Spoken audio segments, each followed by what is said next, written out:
Hi friends, কেমন আছো তোমরা? আজ আমি তোমাদের জন্য আমার দই কাতলার রেসিপি নিয়ে এসেছি। এটা বানানো যেমন ইজি, খেতেও তেমনি খুব টেস্টি। কাল আমার ছেলের বন্ধুরা এসেছিলো, ওদের জন্য আমি এই রেসিপিটা বানিয়েছিলাম। কারণ এখনকার ছেলেরা তো আর ঝিঙে আলু দিয়ে মাছের ঝোল খাবে না। চিকেন তো বানিয়েছিলাম, তার সাথে দই কাতলা বানিয়েছিলাম।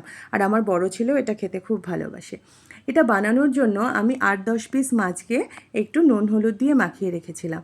যেহেতু ওর বন্ধুরা 5 জন, আমরাও ঘরে 4-5 জন, সেই জন্য আমি প্রায় 10 পিস মাছকে নুন হলুদ দিয়ে মাখিয়ে রেখে কড়াতে তেল গরম করে একে একে মাছগুলো ছেড়ে দিলাম।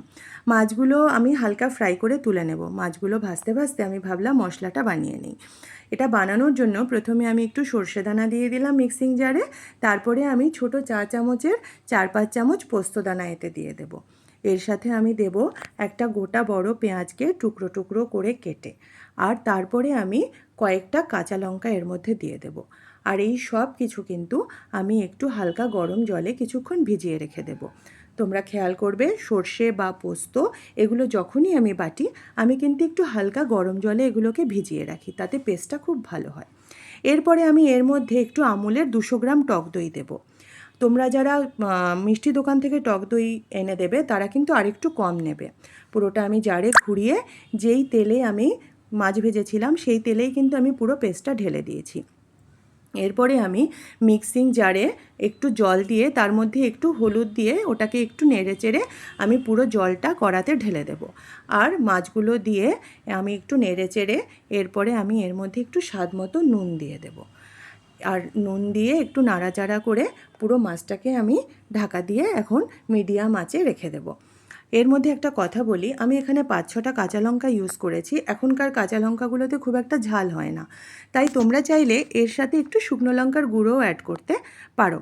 আমি এটা কিছুক্ষণ ফোটানোর পরে 10-15 মিনিট বাদে আমি এর মধ্যে দেখো যে আমার ঝোলটা গাঢ় গাঢ় হয়ে এসছে। আমি একটু গোটা কাঁচা লঙ্কা দিয়ে দেব।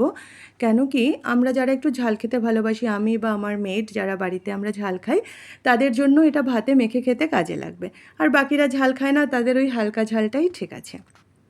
আমি কিন্তু এখানে কোনো চিনি অ্যাড করছি না। যারা মিষ্টি খেতে ভালোবাসো তারা একটু চিনি দেবে, কারণ আমুলের টক দই অতটা টক হয় না। আর আমার গ্রেভিটা যেহেতু অনেকটা, তাই আমি এখানে আর কোনো মিষ্টি দিইনি। এর মধ্যে আমি একটু কসুরি মেথি ঢেলে দিলাম।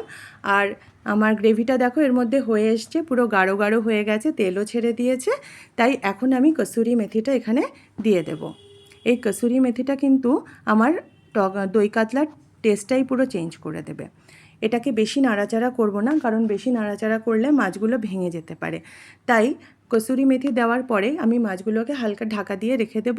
কিছুক্ষণ বাদে যখন ঠান্ডা হয়ে যাবে, তখনই কিন্তু আমি মাছগুলোকে একটা পাত্রে ঢেলে নেব। সেদিন কিন্তু রান্নাটা আমার খুব ভালো হয়েছিল। আমার ছেলের বন্ধুদের ভীষণ ভালো লেগেছে এবং তারা বাড়িতে গিয়েও বলেছে যে আন্টি আমাদেরকে আজকে খুব ভালো একটা মাছ রান্না করে খাইয়েছে। আজ এ পর্যন্তই। আবার নতুন রেসিপি নিয়ে তোমাদের সামনে হাজির হব।